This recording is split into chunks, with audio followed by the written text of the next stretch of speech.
So my local church, about 5 years ago, started up a food bank, and through that, we've really been able to kind of meet a prominent need in our community.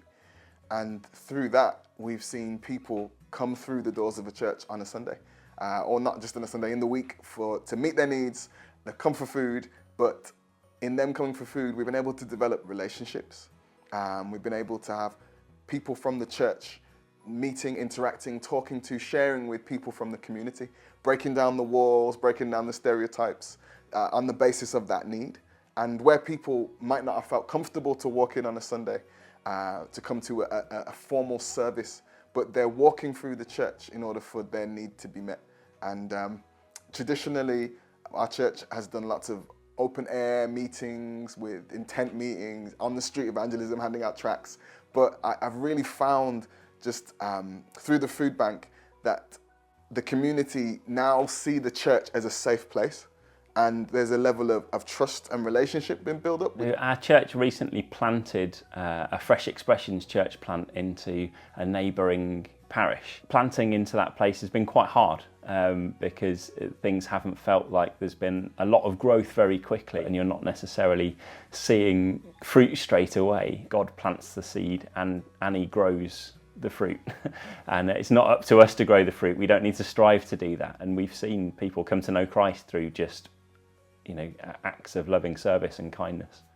We had an amazing cafe, but the capacity of your community is going to outweigh the capacity of your volunteers in church.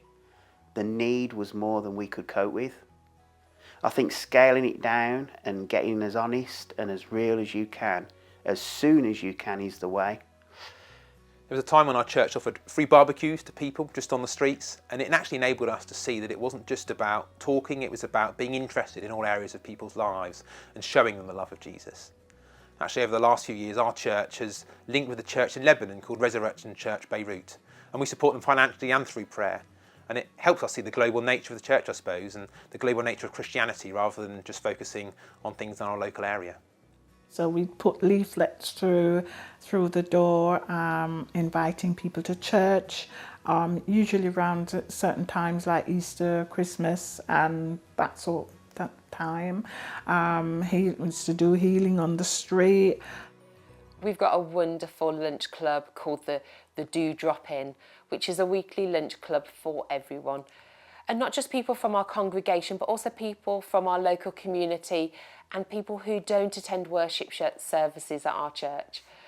Our church has a thriving Messy Church group and many close connections with our local school. It's wonderful to see the church just full of families engaging with the Messy Church theme and taking part in the closing act of worship. And it's also nice to eat the biscuits at the end as well, and to have some party food.